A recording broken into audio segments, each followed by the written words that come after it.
My name is Bernadette Whitmore, and I'm 71 years old. I've lived in Austin or Texas for the past 43 years, in a house that my late husband Calvin and I bought when our son Brennan was just 5 years old. Calvin passed away 7 years ago from a sudden heart attack, and since then, this house has felt both too big and too small at the same time. Too big because I'm alone in it, too small because it's filled with memories that sometimes suffocate me. It's a Friday evening in late September, and the Texas heat is finally starting to break. I've spent the entire day preparing dinner for my son Brennan, his wife Sloan, and their 2 children, my grandchildren Beckett and Ainsley. They're 9 and 7 respectively, bright kids who used to love spending time with their grandmother before Sloan started limiting our contact. The dining room table is set with the good china, the plates that were my mother's and that I've kept pristine for special occasions. I've made Brennan's favorite meal, pot roast with roasted vegetables, mashed potatoes with gravy, and homemade biscuits. For dessert, there's an apple pie cooling on the kitchen counter, made with apples from the farmer's market downtown. I hear their car pull up at exactly 6 o'clock. Sloan is always punctual, something I initially appreciated but have come to see as part of her need to control everything around her. I wipe my hands on my apron and go to open the door. Brennan walks in first. He's 44 now, tall like his father was, with the same brown eyes and easy smile. But lately, I've noticed that smile doesn't reach his eyes when he looks at me. He gives me a quick hug, the kind that's more obligation than affection. Sloan follows, her blonde hair pulled back in a tight ponytail, her designer clothes immaculate even after a full workday as a real estate agent. She doesn't hug me. She never does. Instead, she gives me a tight smile and walks past me into the house like she owns it. Beckett and Ainsley run in behind them, and my heart lifts. At least the children are still happy to see me. They hug me properly, telling me about their week at school, about soccer practice and art class. I hold on to these moments because they're becoming rarer. We sit down to dinner, and that's when it happens. The seat at the head of the table, the seat that has been mine since Calvin died, the seat that was his before that, is taken by Sloan. She sits down in it casually, as if it's the most natural thing in the world. I stand there, holding a serving dish of vegetables, frozen. Brennan notices my hesitation but says nothing. The children are already seated on the sides. The only available seat is the one at the far end of the table, the seat we usually reserve for guests, pushed slightly away from the main gathering. I could say something. I should say something, but I don't. I set down the serving dish and take the distant seat, feeling the physical distance mirror the emotional distance that's been growing between us for months now. Dinner proceeds with conversation that doesn't include me. Sloan talks about a big property sale she closed. Brennan discusses his work as an accountant. The children occasionally interject with stories from school. I try to join the conversation a few times, but Sloan talks over me or changes the subject. Then, as I'm serving the pie, it happens. Sloan looks at Brennan and says, loud enough for everyone to hear, including me and the children, "You know what would be the best gift you could give me for my birthday? Finding a good nursing home for your mother. This house is way too much for her to handle alone. And honestly, we could really use the space." I freeze, the pie server in my hand. The children look confused. Beckett asks what a nursing home is. Brennan shifts uncomfortably in his seat, but he doesn't defend me. He doesn't say a word. Sloan continues, looking directly at me now with a smile that doesn't reach her cold eyes. "No offense, Bernadette, but you're getting older. You need people to take care of you, and that way, you won't be alone in this big house, acting like some witch guarding her castle." She laughs. It's a light, tinkling laugh, as if she's made a joke. And then, to my absolute horror, Brennan laughs too. Not a full laugh, but a chuckle, an acknowledgement, an agreement. The room spins. My hands shake so badly I have to set down the pie server before I drop it. The children are silent now, sensing something wrong, even if they don't understand what. Sloan takes a bite of her pie as if nothing happened. I excuse myself and go to the kitchen. I grip the edge of the counter, trying to steady myself, trying to breathe. Through the doorway, I can hear Sloan saying something about property values in the neighborhood, about how much my house would sell for, about their plans to expand their own home. The rest of the evening passes in a blur. I smile mechanically. I clean up while they sit in the living room. When they leave, Brennan gives me another obligatory hug and says we should do this again soon. Sloan doesn't say goodbye. I close the door behind them and stand in the hallway of my home, the home I've lived in for over 4 decades, the home where I raised my son, the home where my husband died in my arms, and for the first time since Calvin's death, I feel truly alone. That night, I don't sleep. I lie in bed, staring at the ceiling, replaying every moment of the dinner, the way Sloane took my seat, the way she called me a witch, the way my son, my only child, the boy I gave birth to and raised and sacrificed for, laughed. But more than hurt, I feel something else rising inside me, something I haven't felt in years. Anger, pure, clarifying anger. Dostura. Chapter 2. The Revelation. Saturday morning. I wake up with a clarity I haven't had in months. The hurt from last night has crystallized into something solid and actionable. I make my coffee and sit at my kitchen table with my laptop and my financial documents. I'm not a helpless old woman. I'm a woman who worked as a financial advisor for 35 years before retiring. I know exactly where every penny of my money is and what it's doing, and as I review my accounts, I'm reminded of something important. I have power, financial power. Power I've been using to support my son and his family without truly acknowledging it to myself. 5 years ago, when Brennan and Sloane wanted to buy their dream home in the upscale Westlake area of Austin, they couldn't afford it. The mortgage was too high, and they didn't have enough for the down payment. So I helped. I wrote them a check for $75,000 for the down payment. But more than that, I've been paying their mortgage every month for the past 5 years, $3,500 a month, coming directly from my account. When I first offered to help, Brennan was grateful. He said it was temporary, just until they got on their feet, until Sloane's real estate career took off, until they could manage it themselves.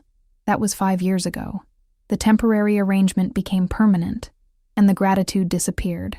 I also pay for Beckett and Ainsley's private school tuition, $15,000 a year for each child. I pay for their extracurricular activities, their sports equipment, their summer camps. I bought Sloane's car when she totaled her last one. I gave them money for home renovations, for vacations, for emergencies that were never really emergencies. I calculate quickly. In the past 5 years, I've given them approximately $260,000. Not loaned, given, because they've never paid back a single cent. And last night, Sloane sat in my chair, in my house, ate my food, and called me a witch who should be put in a nursing home so they could have this house too. The anger I felt last night transforms into cold, calculated determination. I pick up my phone and call my lawyer, Douglas Pritchard, a man I've known for 20 years. Douglas, I need to see you Monday morning first thing. I need to make some changes to my financial arrangements and my will. His voice is kind but concerned. He knows me well enough to hear something different in my tone. Is everything all right, Bernadette? Everything is about to be. Monday morning. I'm in Douglas's office at 9 o'clock sharp. His office is in downtown Austin, with a view of the Colorado River that usually calms me. Today, I don't need calming. I need action. I explain the situation to him. He listens without interrupting, his expression growing more concerned as I speak. When I finish, he leans back in his chair and removes his glasses. Bernadette, I understand you're hurt, and you have every right to be. But are you sure you want to do this? This is your son we're talking about. Douglas, my son laughed when his wife called me a witch and suggested putting me in a home so they could take my house. My son has been taking my money for 5 years without so much as a thank you in the past 2 years. My son has allowed his wife to treat me with contempt. So yes, I'm sure. He nods slowly. All right then. Let's discuss your options. We spend 2 hours going over everything. First, we cancel the automatic payment I've been making for their mortgage. Douglas calls the bank, and it's done immediately. The next payment, due this Friday, will not go through. Second, we review my will. Currently, everything goes to Brennan. My house, my savings, my investments. Douglas suggests that instead of removing Brennan entirely, which could be contested, we create a more conditional arrangement. My assets will go into a trust that Brennan can access only under certain conditions, and only after a waiting period. The house will not automatically become his. Instead, it will be sold and the proceeds divided between him and several charities I support. Third, we discuss the money I've already given them. Douglas gently explains that legally, gifts are gifts, and I can't demand them back, but I can certainly stop giving more. By the time I leave his office, my future financial support for my son and his family has been completely cut off. They will receive nothing more from me unless and until our relationship fundamentally changes. I drive home feeling lighter than I have in years, but I also feel a deep sadness. It shouldn't have come to this. I shouldn't have to use money as a weapon, but they left me no choice. Chapter 3.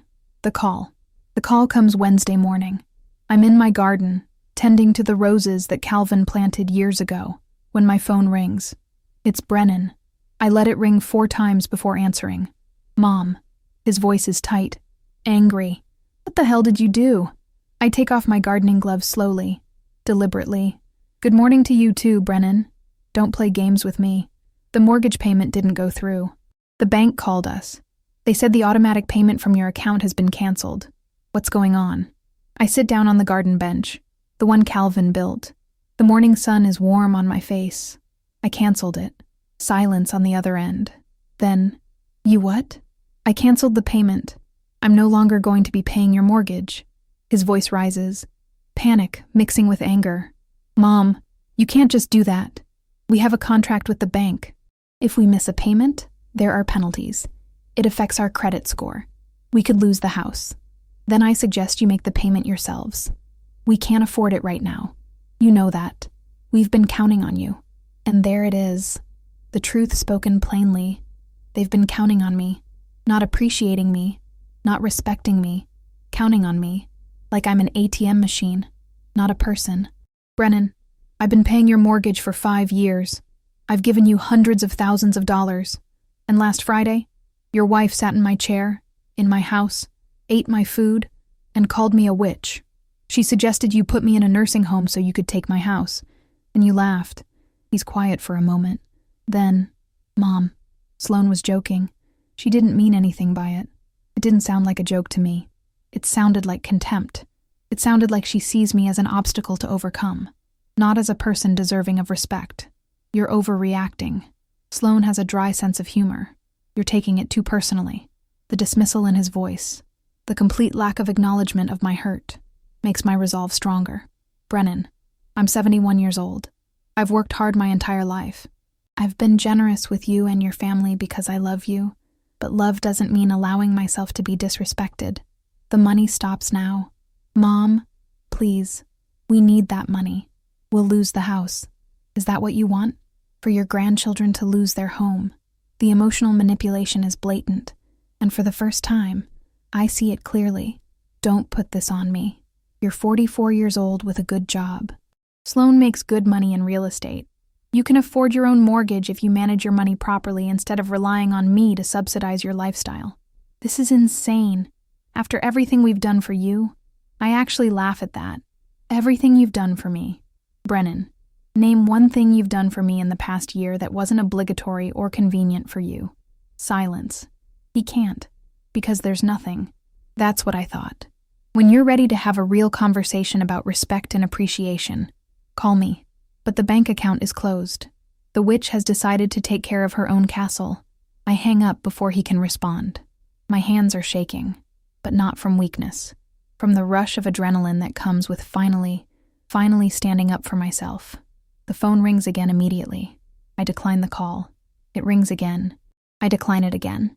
Then the texts start coming. Mom, please be reasonable. You're ruining our lives. What about Beckett and Ainsley? Sloan wants to apologize. That last one almost makes me laugh. Sloan wants to apologize now that the money has stopped. How convenient. I turn off my phone and go back to my roses. They need me more than my son does right now. Chapter 4. The Aftermath. The next few days are quiet. Too quiet. I don't hear from Brennan or Sloan after that initial flurry of calls and texts. Part of me expected them to show up at my door, to try to talk to me in person, but they don't. And that tells me everything I need to know about their priorities. I spend my time organizing my life, something I haven't done properly since Calvin died. I go through closets and sort through belongings. I find old photo albums and spend hours looking at pictures of Brennan as a child. He was such a sweet boy, always smiling, always eager to help. I wonder when that changed. or if it never changed and I just didn't see who he really was. My neighbor, Cordelia Finch, a widow in her late 60s, comes over for coffee on Thursday. She's been my friend since we moved into the neighborhood. She knows about what happened because I needed to talk to someone. "Have you heard from him?" she asks, stirring sugar into her coffee. "Not since Wednesday. Not since I told him the money was cut off." She shakes her head. "I'm proud of you, Bernadette. What you did took courage. A lot of mothers would just keep taking the abuse to maintain the relationship." "I don't feel courageous. I feel sad. Those two things aren't mutually exclusive," she says gently. "You can be both sad about how things are and strong enough to change them." Her words comfort me more than she knows. On Friday evening, there's a knock on my door.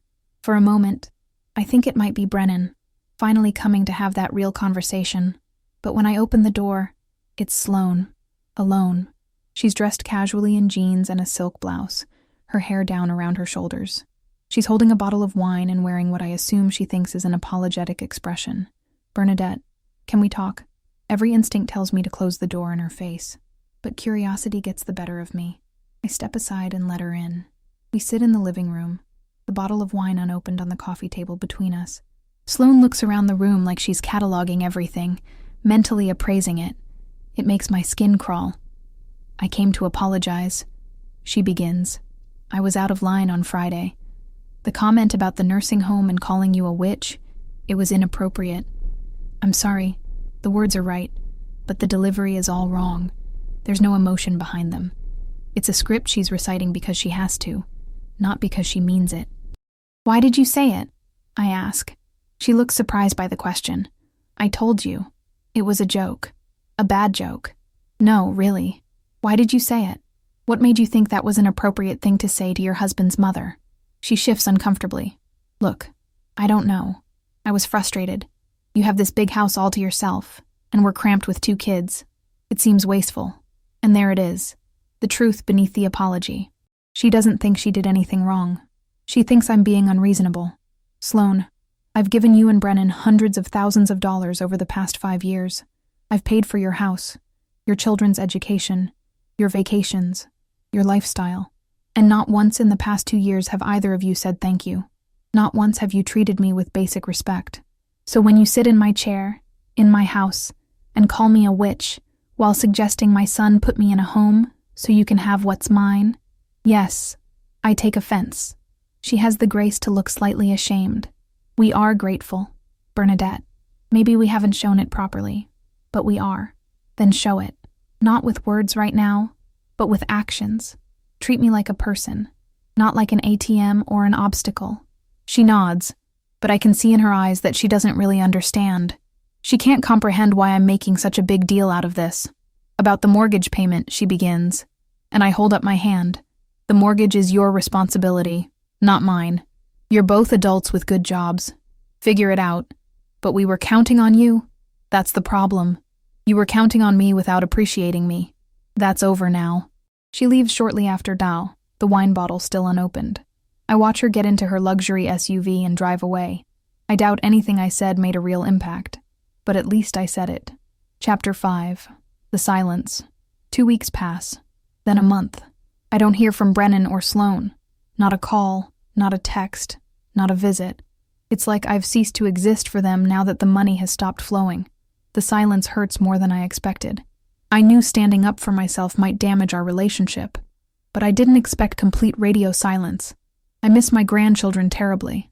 Beckett and Ainsley are innocent in all of this, and yet they're being kept from me. I try to stay busy. I volunteer at the Austin Public Library twice a week, helping with literacy programs. I take a watercolor painting class at the community center. I have lunch regularly with Cordelia and a few other friends from my book club, but there's a hollowness in my days that wasn't there before. In November, I decide to reach out, not to Brennan or Sloane, but to my grandchildren. I send them cards for Thanksgiving with gift cards to their favorite bookstore tucked inside. I don't know if they'll receive them or if their parents will intercept them, but I have to try. A week later, I get a text from Brennan, short and cold. "Please don't contact the kids directly. If you want to see them, go through us." The message makes me furious. I'm being treated like some kind of threat to my own grandchildren.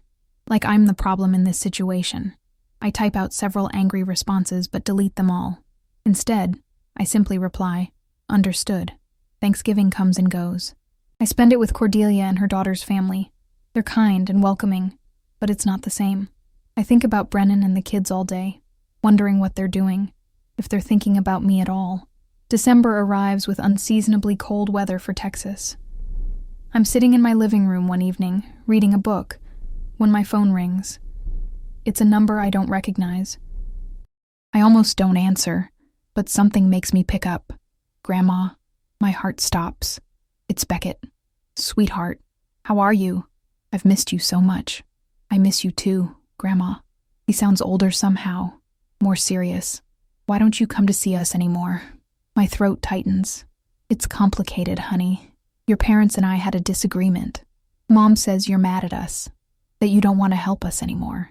I close my eyes, fighting tears. "That's not true, Beckett. I'm not mad at you or your sister. I love you both very much." "Then why can't we see you?" Ainsley cries sometimes. She says she misses baking cookies with you. The image of my 7-year-old granddaughter crying for me breaks something inside me. "I'm working on it, sweetheart. I promise I'm trying to fix things with your parents so we can spend time together again." "Okay, I have to go now. I'm not supposed to be calling you. I used Dad's phone when he was in the shower. Thank you for calling me, Beckett. I love you." "Love you too, Grandma." He hangs up, and I sit there in the darkness, tears streaming down my face. This is the cost of standing up for myself. This separation from the grandchildren I adore. And I have to ask myself, was it worth it? The honest answer is, I don't know. Nurse Chapter 6. The Unexpected Ally. A week after Beckett's call, I get a knock on my door. When I open it, I'm shocked to see Brennan's younger cousin, Dalton Whitmore. He's in his 30s, Calvin's nephew, someone I haven't seen in over a year. "Aunt Bernadette, can I come in?" "Of course, sweetie. I haven't seen you in so long."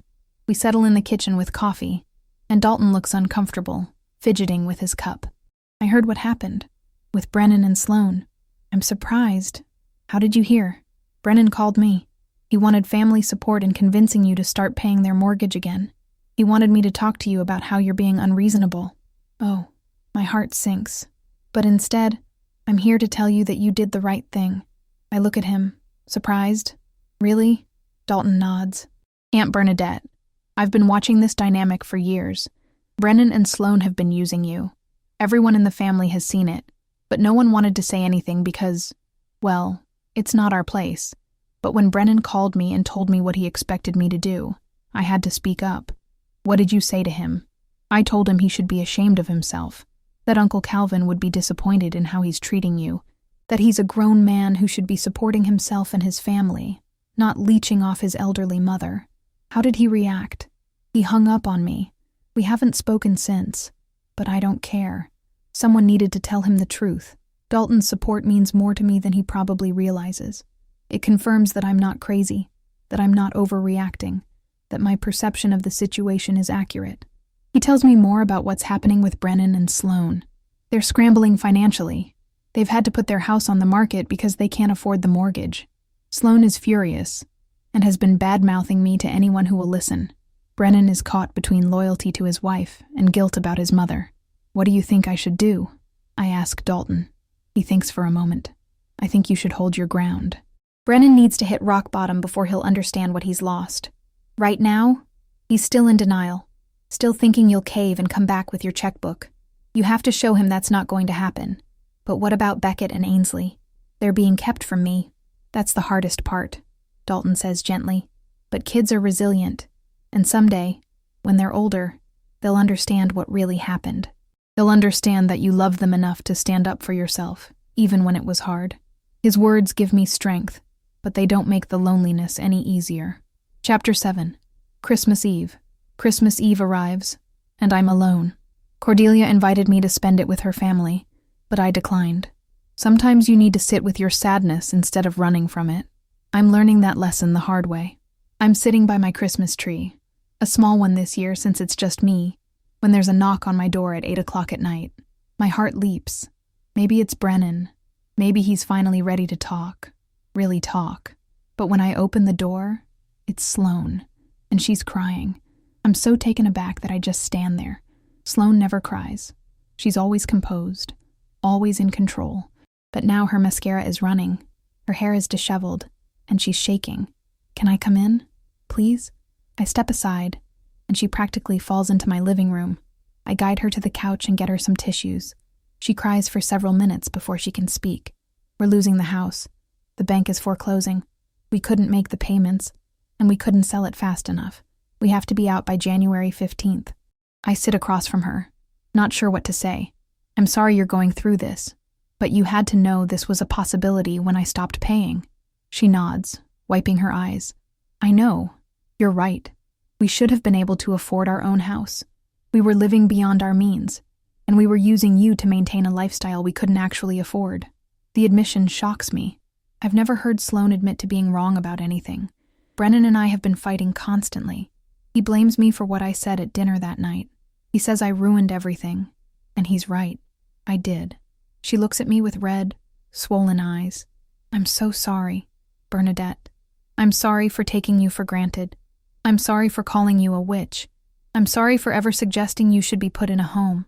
You've been nothing but generous to us, and I've been horrible to you. The apology sounds genuine this time. There's real emotion behind it, real regret. But I've learned that apologies without changed behavior are just words. Where will you go? I ask. We found a rental house in a different neighborhood. It's smaller, not in the best school district. We'll have to move the kids mid-year. Sloane's face crumples again. I've destroyed everything because I was greedy and ungrateful. I reach over and hand her more tissues. Sloane, you didn't destroy everything. You hit a reality check. There's a difference. Brennan wants to call you. He wants to apologize too, but he's too proud. He's ashamed. Maybe he should be, I say quietly. Maybe shame is what he needs to feel right now. She nods. Can I ask you something? Of course. Do you hate me? The question hangs in the air. Do I hate her? I've been angry at her, hurt by her, disappointed in her, but hate? No. Sloane, I don't hate you. I'm disappointed in how you've treated me. I'm hurt by your lack of respect. But I don't hate you, even after everything. Even after everything. You're my son's wife and the mother of my grandchildren. I want to love you, but I need you to make that possible by treating me with basic human decency. She cries again, but these tears seem more healing than the earlier ones. We talk for over an hour. She tells me about the pressures she's been under, trying to keep up appearances, trying to prove herself successful. None of it excuses her behavior, but it helps me understand it. When she leaves, she hugs me for the first time ever. It's awkward and brief, but it's something. Merry Christmas, Bernadette, and thank you for talking to me. I don't deserve your kindness. Everyone deserves kindness, I tell her. But kindness doesn't mean I'm going to rescue you financially. You need to figure this out on your own. She nods. I understand, and you're right. After she leaves, I sit by my Christmas tree and cry. Not from sadness, exactly, but from the complexity of it all, from the bittersweetness of a genuine apology that comes too late to prevent the consequences. Chapter 8. The New Year. January brings change. Brennan, Sloane, and the kids move out of their Westlake home and into a rental house in a middle-class neighborhood in South Austin. I know this because Dalton keeps me updated, not because Brennan tells me. In mid-January, I finally get a call from my son. His voice is different, smaller somehow, stripped of the entitlement that's been there for years. Mom, can we talk? Of course. Can I come over? Yes. He arrives alone that evening. He looks tired, worn down in a way I've never seen him before. We sit in the living room, the same room where I've sat with Sloane and Dalton, having difficult conversations that should have happened years ago. Mom, I'm sorry. His voice breaks on the words. I'm so sorry for everything. For taking you for granted. For letting Sloane disrespect you. For laughing when she called you a witch. For thinking I was entitled to your money. For not appreciating all you've done for me my entire life. The apology is raw and genuine, and it cracks something open in my chest. But I don't rush to comfort him like I would have in the past. I let him sit with his words. The past few months have been the hardest of my life. He continues. Losing the house, moving the kids, seeing how our lifestyle was built entirely on your generosity. Sloane and I have been in marriage counseling. We've had to look at our spending, our priorities, our values, and I've had to look at how I've treated you. What have you seen? I ask quietly. That I took you for granted, that I saw you as a resource, not as a person, that I forgot you're my mother, not my personal bank. He looks at me with tears in his eyes. Dad would be so disappointed in me. Yes, I say, and the honesty makes him flinch. He would be. We talk for hours. Really talk, in a way we haven't since he was a teenager. He tells me about his fears and insecurities, about the pressure he felt to provide a certain lifestyle for his family, about how easy it was to rationalize taking my money because I offered it.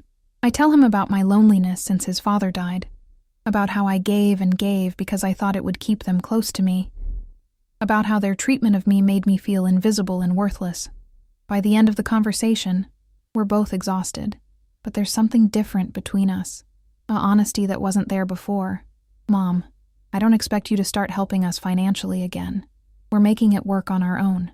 It's tight, but we're managing. But I want to try to rebuild our relationship.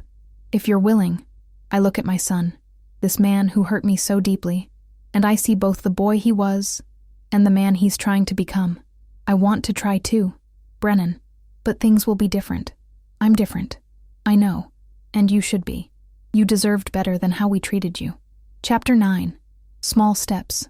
The rebuilding is slow. Brennan doesn't ask me for money, not even once. He updates me on his life, asks about mine, includes me in decisions about the kids. It's not perfect, and there are still moments of tension, but it's progress. In February, I'm finally allowed to see Beckett and Ainsley again. Brennan brings them over for Sunday lunch, and when they run into my arms, I cry. They've grown so much in the months we've been apart. Ainsley has lost 2 teeth, and Beckett is almost as tall as his father now. We spend the afternoon baking cookies together, something we used to do all the time. They tell me about their new school and their new house. They don't complain or seem traumatized by the changes. Kids are resilient, just like Dalton said. Sloan doesn't come to that first visit, and I'm glad. I need time with my son and grandchildren without the complication of her presence. But a few weeks later, she joins them for lunch. It's awkward, and we're both overly polite, but it's a start. Over the following months, a new normal establishes itself. I see Brennan and his family every few weeks. The visits are shorter than before, more structured. There's no assumption that I'll cook elaborate meals or entertain the kids while the adults relax. Everyone participates. Everyone helps. Sloan is different too. She's more humble, more grateful for small things. She thanks me for the lunch, for the time with the kids, for my willingness to give them another chance. I don't know if it will last, but I appreciate the effort. In April, it's my 72nd birthday. I'm not expecting much. Cordelia and I have plans to go out to dinner, but when I wake up that morning, there's a card under my door. Inside is a handwritten note from Brennan. Mom, I can't give you back the years I took you for granted. I can't undo the hurt I caused, but I can promise to be better moving forward. Thank you for not giving up on me, even when I gave you every reason to. Happy birthday. I love you. Brennan. Along with the note is a gift certificate for a watercolor painting workshop I'd mentioned wanting to attend. It's not expensive, but it's thoughtful. It shows he listened. Later that day, the whole family comes over. Not for me to cook for them, but for them to cook for me. Brennan grills steaks in the backyard. Sloan makes a salad. The kids help with setting the table and making a birthday cake from a box mix. It's imperfect and a little chaotic, but it's filled with laughter and genuine warmth. As we sit around the table eating the slightly lopsided cake, I look at my family and feel something I haven't felt in a long time. Hopeful. Not that everything will be perfect, because it won't be, but hopeful that we can build something real and honest together. Chapter 10. The Hard Truths. Summer arrives with its brutal Texas heat. My air conditioning is struggling, and I mention to Brennan that I need to get it serviced. He immediately offers to help. Not financially, but by researching companies and being there when the technician comes. It's a small thing, but it matters. One evening in July, Sloan asks if we can talk privately. Brennan takes the kids for ice cream, leaving us alone in my living room. I'm nervous, wondering what this is about. Bernadette, I've been thinking a lot about what happened, about how I treated you, and I realize I never really understood where it came from. She shifts on the couch. Uncomfortable. My mother was very demanding when I was growing up. Nothing I did was ever good enough. She was always critical, always comparing me to other people. When I married Brennan and met you, you were so different, so giving and warm and accepting. And I think, somewhere along the way, I started resenting you for it. I'm confused, resenting me for being kind. She nods, tears forming, because it made me feel inadequate. Your generosity highlighted everything I didn't have in my own mother, and instead of appreciating it, I rejected it. I treated you like an obligation, like a resource, because facing how much you cared made me confront how much my own mother didn't. The confession is raw and painful. I see Sloane in a new light, not as the villain of my story, but as a damaged person acting out her own pain. Sloane, I'm sorry you didn't have the mother you deserved, but taking that out on me wasn't fair. I know. She wipes her eyes. I'm in therapy now, working through a lot of this stuff, and I wanted you to know that I see you now, really see you. Not as a bank or a convenience, but as a person, as Brennan's mother, as Beckett and Ainsley's grandmother, as someone who deserved so much better than what I gave you. We talk for a long time about mothers and daughters, about expectations and disappointments, about how trauma gets passed down through generations. It doesn't erase what happened, but it adds context. It helps me understand. When Brennan and the kids return, Sloane and I are laughing about something, a genuine laugh. Brennan looks between us, surprised and pleased. Later, as they're leaving, Sloane hugs me again. This time, it's not awkward. It's real. There. Chapter 11. The acceptance fall comes again, a full year since everything changed. I'm sitting in my garden, the roses Calvin planted blooming despite my imperfect care of them, when I allow myself to reflect on everything that's happened. My relationship with Brennan will never be what it was before. There's a carefulness to our interactions now, the awareness of boundaries that wasn't there before. But in many ways, it's healthier. It's more honest. Sloane and I aren't close, and I don't think we ever will be. But we're cordial, sometimes even warm. She treats me with respect now, and that's enough. Beckett and Ainsley are thriving. The move to a smaller house and a different neighborhood didn't damage them. If anything, they seem happier, less caught up in appearances and more grounded. They still love their grandmother, and I see them regularly, but there's a sadness that lingers, a loss of innocence, maybe. The recognition that love, even family love, can be conditional and fragile, that relationships require more than just blood connection. They require respect, effort, and mutual care. I think about the $260,000 I gave them. I'll never get that money back. It's gone, spent on a lifestyle they couldn't maintain and a house they couldn't keep. Some people might see that as a waste, but I'm trying to see it differently. It was the cost of my education, the tuition I paid to learn about boundaries, self-respect, and the difference between generosity and enabling. Would I have done things differently if I could go back? Yes. I would have established boundaries from the beginning. I would have made it clear that my help was temporary and contingent on respectful treatment. I would have valued myself more and allowed others to use me less. But I can't go back. I can only move forward. Cordelia comes over for coffee, as she does most Tuesday mornings now. She asks how I'm doing. Really doing. I'm okay. I tell her honestly. Not great, but okay. And that's enough. She smiles. You did a brave thing, Bernadette. A lot of women your age, my age, we've been conditioned our whole lives to accept whatever treatment we get from our families, to be grateful for crumbs. You demanded more. I didn't feel brave. I felt hurt and angry. Bravery often looks like that, she says. It's not fearlessness. It's feeling fear and pain and doing the hard thing anyway. Her words resonate with me. That's what I did, wasn't it? The hard thing. The necessary thing. In October, Dalton calls to check on me. We've stayed close through everything. He tells me he's proud of me, that Calvin would be proud of me. That means more than he knows. Chapter 12. The lessons. It's December again. 2 years since the dinner that changed everything. The anniversary sits heavy on my mind as I prepare for the holidays. This year, Christmas will be at my house again, but with new rules that everyone has agreed to. It will be potluck style. Everyone brings something. Everyone helps clean up. And most importantly, everyone treats each other with respect. On December 20th, my doorbell rings.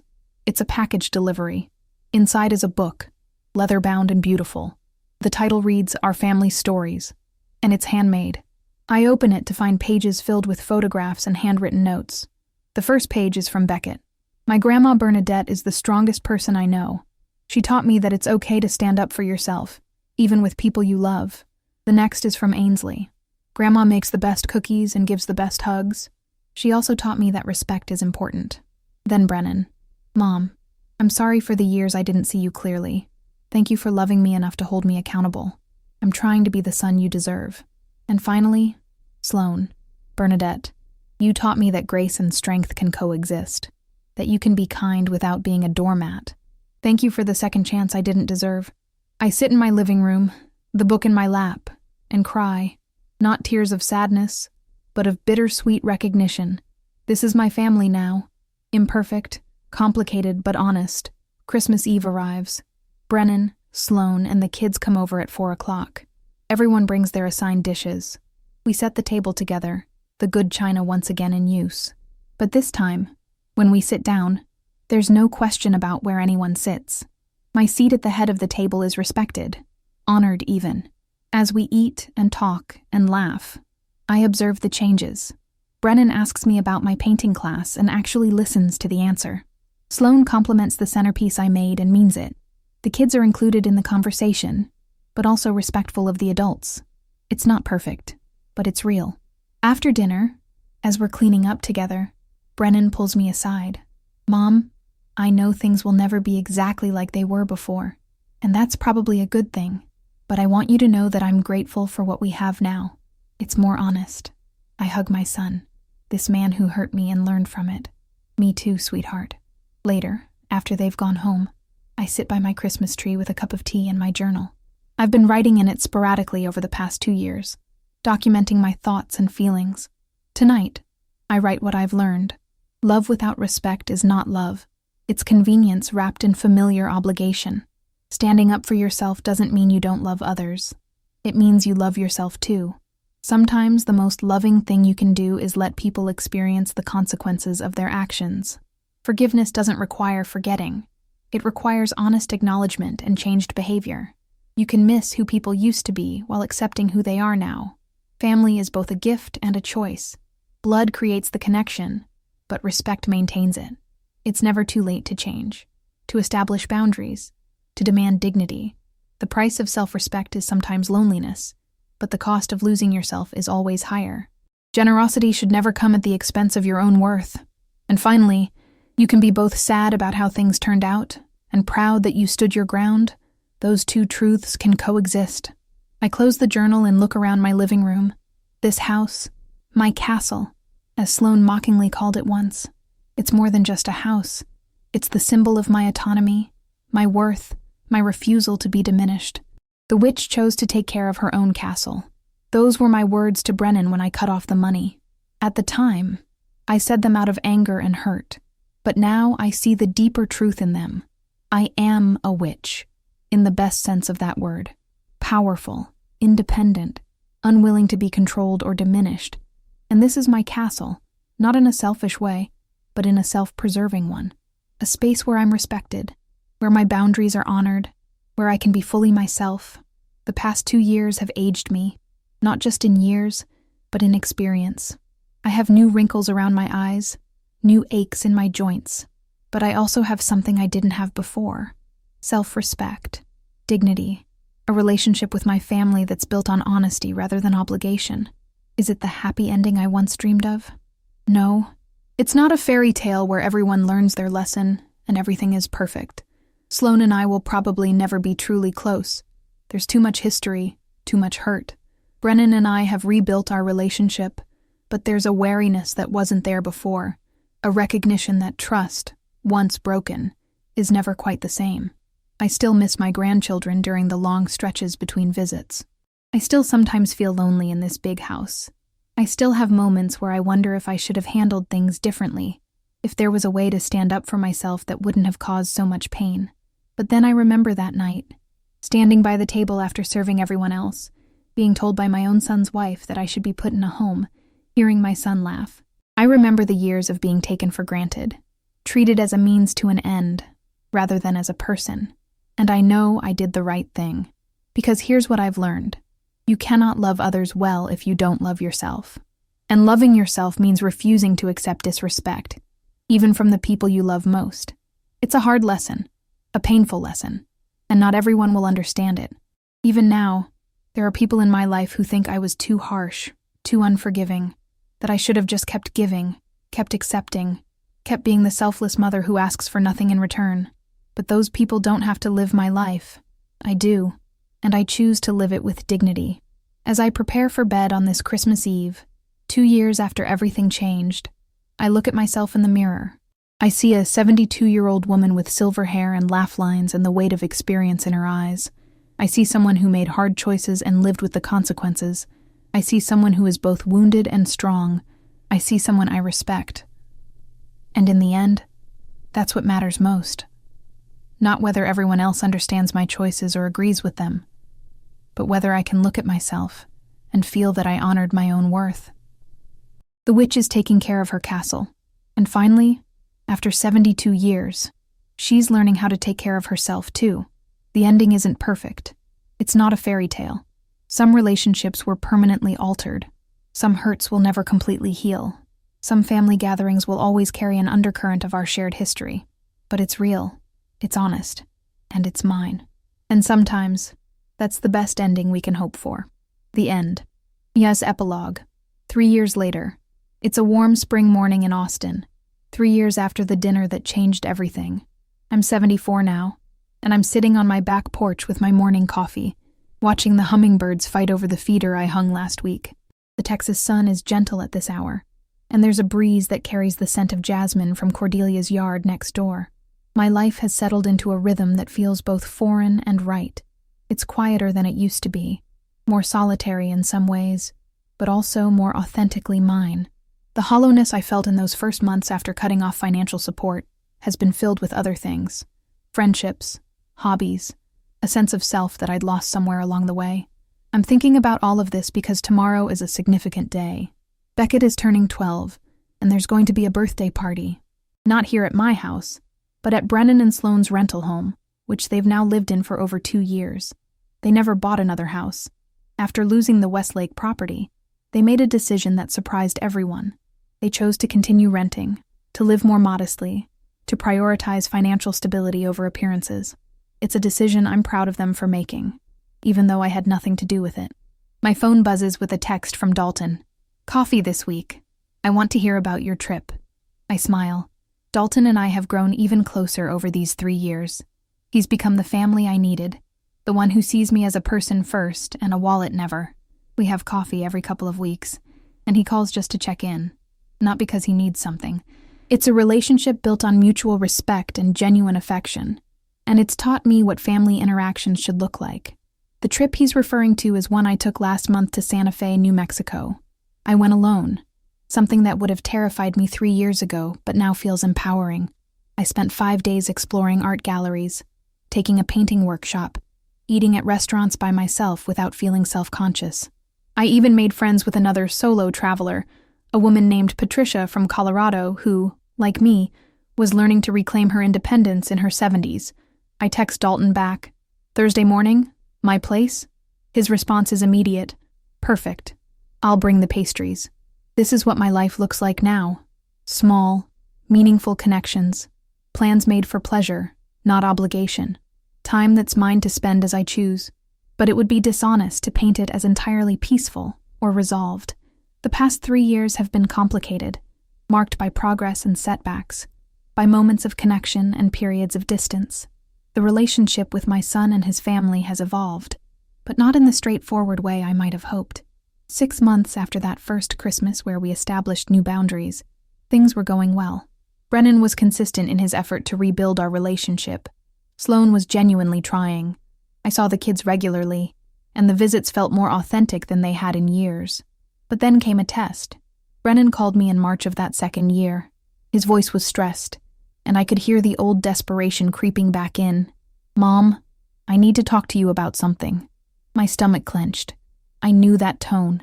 He explained that his company was downsizing, And while he wasn't being laid off, his hours were being cut significantly. They were going to struggle to make rent. Sloane's real estate business was slow. They were looking at their finances and couldn't see a way through the next few months without help. "I'm not asking for a handout," he said quickly. "I want to borrow money. A real loan with a written agreement and a repayment schedule. We've worked it all out. We just need $5,000 to bridge us through until Sloane closes a big sale she has pending."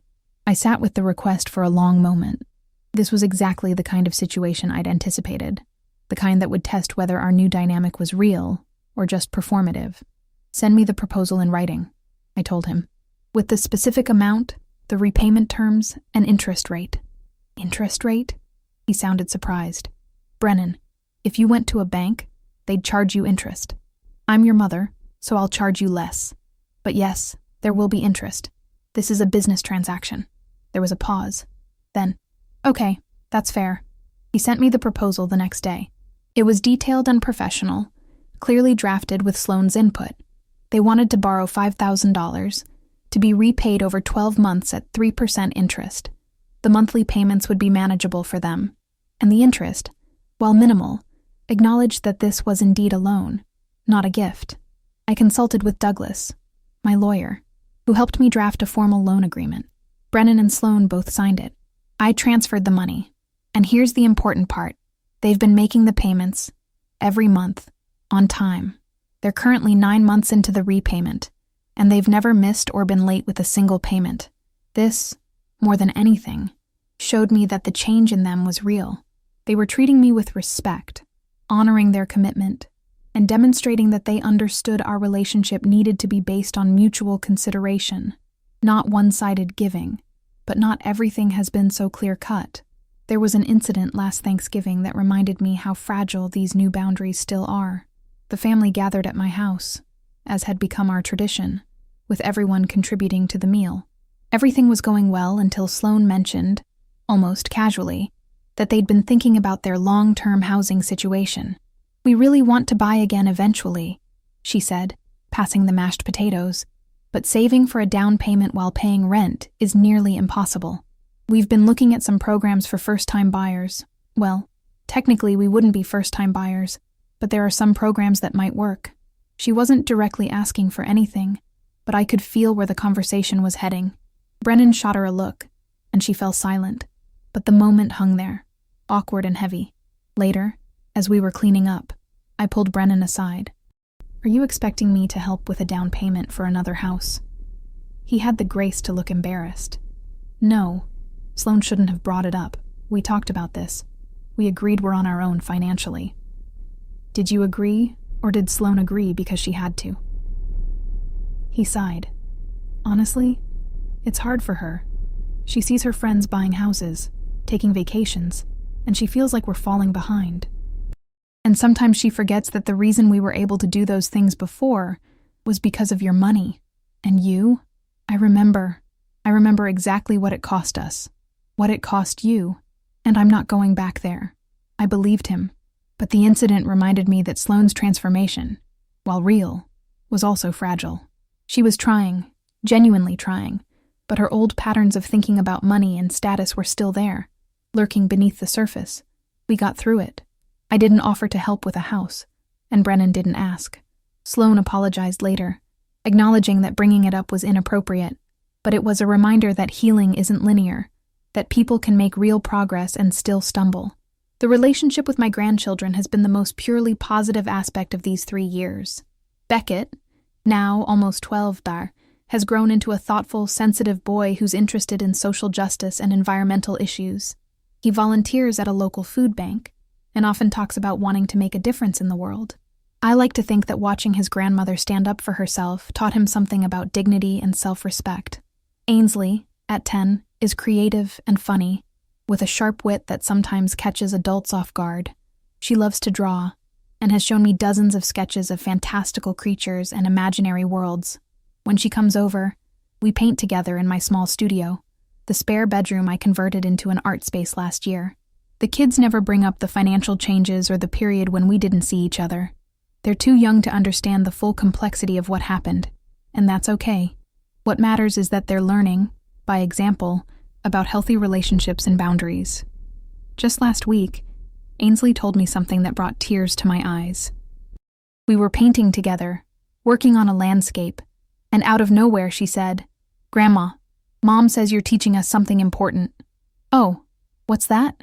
"That it's okay to say no, even to people you love, that you have to respect yourself." I put down my paintbrush and looked at her. "Your mom said that?" She nodded, focused on her painting. She said she didn't understand it before, but now she does. She said you were brave. Coming from Sloan, that acknowledgement meant something. It meant she was processing what happened, learning from it, and most importantly, teaching her children the right lessons.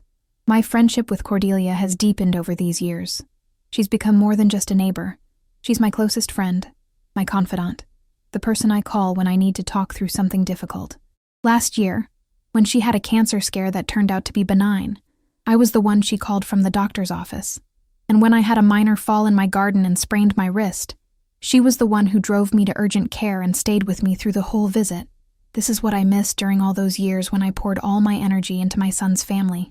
I missed the reciprocal friendships, the relationships where both people give and both people receive.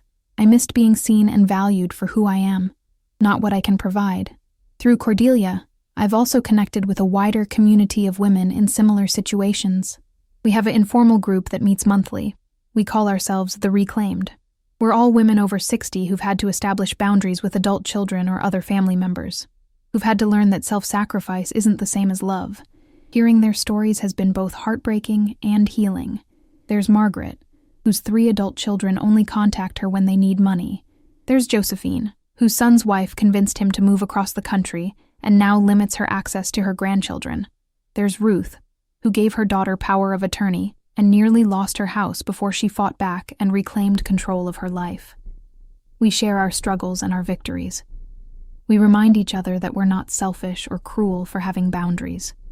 We celebrate the small wins, a holiday where no one asked for money, a phone call that was about connection rather than need, a grandchild who said, "I love you," without prompting. These women have saved me in ways I can't fully articulate. They've shown me that I'm not alone, that my experience isn't unique, and that there's strength in standing firm even when it feels impossible. My financial situation has stabilized in ways that feel almost miraculous. Without the constant drain of supporting Brennan's family, I've been able to rebuild my savings, invest more conservatively, and actually plan for my own future. I've made some updates to my house that I'd been putting off: new windows, a renovated bathroom, a small deck off the back where I now sit most mornings. More significantly, I've thought seriously about my long-term care and housing. I've looked into continuing care retirement communities, not because I need one now, but because I want to have a plan. I never want to be in a position where my son feels obligated to care for me out of guilt, or where I'm dependent on anyone's uncertain goodwill. I've updated my will again, with Douglas's help. The house will still eventually go to Brennan, but only after my death and with clear stipulations about the estate being settled properly.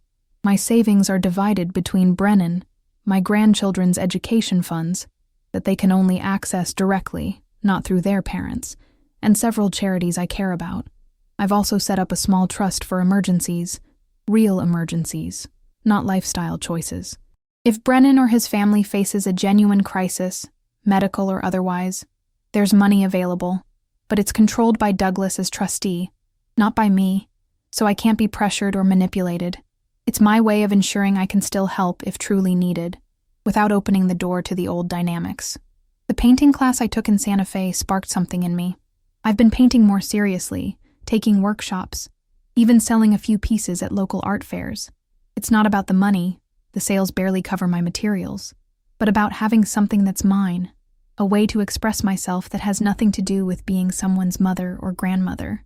Last month, one of my paintings was selected for a juried show at a small gallery in downtown Austin.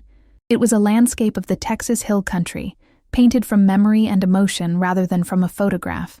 At the opening reception, I stood next to my painting with a small red "Sold" sticker on it, and I felt a pride I hadn't experienced in years.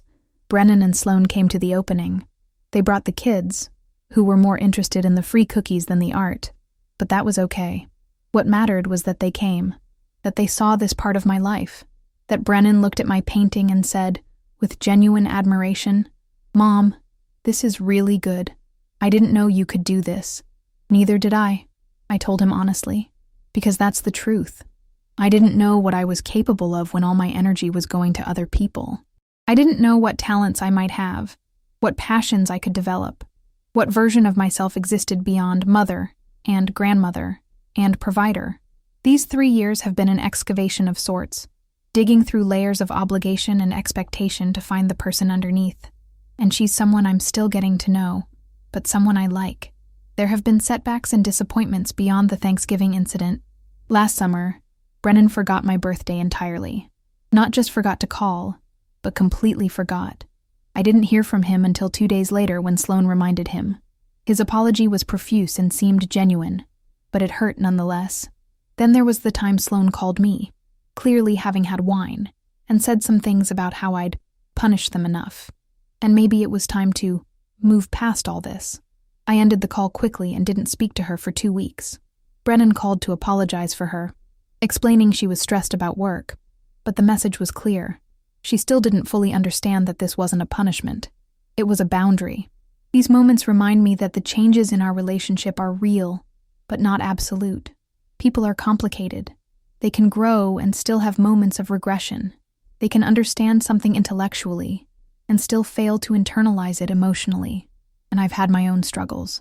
There are still nights when I lie awake, wondering if I was too harsh, wondering if there was a gentler way to establish boundaries, wondering if the distance between us now is worth the self-respect I gained. I think about the grandmother I used to be, always available, always giving, always there.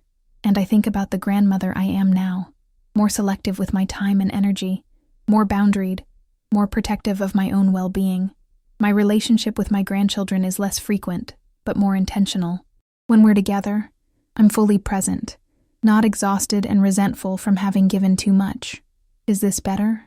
I think so, but it's also different in ways that sometimes make me sad. The grief for what was lost is real, even when I know that what was lost needed to go. I grieve the illusion of the close, happy family I thought we were. I grieve the version of myself who didn't yet know how little she was valued. I grieve the innocence that allowed me to give without seeing how it was received, but I don't regret the changes I made. That's the important distinction. I grieve the loss, but I don't regret causing it. Because the alternative, continuing to be used and disrespected, was slowly killing something essential in me. Dalton told me something 6 months ago that I think about often. We were having coffee, and I was telling him about a difficult conversation I'd had with Brennan about Christmas plans. I was frustrated that even 3 years later, I still had to actively maintain my boundaries, that I couldn't just relax into the relationship. "Aunt Bernadette," Dalton said gently, "boundaries aren't a one-time thing. They're not something you establish once, and then everyone remembers forever. They're something you have to maintain, sometimes daily. That's not a failure. That's just how boundaries work." He was right. I'd been thinking of boundaries as a problem I'd solved, when really they're an ongoing practice. Some days it's easy. Some days I have to remind myself why they matter. Some days I have to actively enforce them, but they're always there, always necessary. Tomorrow, at Beckett's birthday party, I'll be present but not in charge. I'll bring a gift, a book series he's been wanting, and I'll stay for a couple of hours. I'll hug my grandchildren and chat with my son and be civil with my daughter-in-law, and then I'll come home to my own space, my own peace, my own life. This is my reality now. Not perfect, not without pain, but honest and real and mine. I think about where I was 3 years ago, standing by that dinner table, having just been called a witch, hearing my son laugh. I think about the woman I was then, hurt and shocked, and finally angry enough to change things. I want to tell her that it gets better, not easier, exactly, but better. That the choice she's about to make, to cut off the money, to demand respect, to choose her own dignity over their comfort, is the right one. That there will be consequences, some of them painful, but that she'll survive them. That she'll discover strengths she didn't know she had, and build a life she couldn't have imagined. I want to tell her that 3 years later, she'll be sitting on her porch on a spring morning, drinking coffee and watching hummingbirds, feeling more at peace than she has in decades. That she'll have real friendships, creative pursuits, a sense of self that isn't dependent on anyone else's validation. I want to tell her that her son will eventually apologize, that he'll make real efforts to change, that there will be moments of genuine connection. But I also want to tell her that it won't be a fairy tale ending, that some hurts will linger, that the relationship will always carry the weight of what happened. I want to tell her that it's worth it anyway. Because here's what I've learned in these 3 years. You can't make people treat you with respect, but you can refuse to accept disrespect. You can't control how others see you, but you can control how you see yourself. You can't change the past, but you can absolutely change the future. And sometimes, the most loving thing you can do for yourself and for your family is to stop enabling dysfunction, to stop sacrificing yourself on the altar of keeping peace, to stop confusing self-destruction with selflessness. The witch chose to take care of her own castle. That's what I told Brennan 3 years ago, and it's still true today. I am taking care of my castle, my home, my finances, my well-being, my dignity. And in doing so, I've taught my son and his family an essential lesson, that I am a person deserving of respect, not just a resource to be exploited. Have they fully learned it? I'm not sure. Are they still learning it? Absolutely. Am I still teaching it? Day by day, boundary by boundary? Yes. And that's okay, because growth is a process, not an event. Healing is a journey, not a destination. And families, even damaged ones, can find their way to something more honest and healthy, even if it doesn't look like what we expected. As I sit here on my porch, feeling the morning sun warm my face, I realize something important. I don't need my family to be perfect. I don't need Brennan to never make mistakes or Sloan to fully understand everything. I don't need my grandchildren to thank me for standing up for myself. I just need to know, in my bones, that I did the right thing for me, that I valued myself enough to demand better, that I loved myself enough to set boundaries, even when it was hard. And I do know that. Finally, after 74 years, I know that. The hummingbirds are still fighting over the feeder, their wings a blur of motion. I watch them for a while, thinking about how something so small can be so fierce in defending what's theirs. There's a lesson in that, I think. My phone buzzes again. This time it's a text from Beckett. Grandma, are you coming to my party tomorrow? I really hope you can make it. I smile and text back. I'll be there, sweetheart. Looking forward to it. And I am. I'm looking forward to celebrating my grandson's birthday, to seeing my family, to participating in this imperfect but evolving relationship we're building together. But I'm also looking forward to coming home afterward, to this house, this castle, this space that's mine, to the painting I'm working on in my studio, to the book I'm reading, to the quiet evening I'll spend in my own company, content with my own presence. Because that's the real victory, isn't it? Not that I fixed my family or made everything perfect, but that I fixed my relationship with myself, that I learned to be enough, even when I'm alone, that I discovered my own worth, independent of anyone else's recognition of it. The witch took care of her castle, and in doing so, she found herself. That's not a sad ending. That's not even really an ending at all. It's just the truth.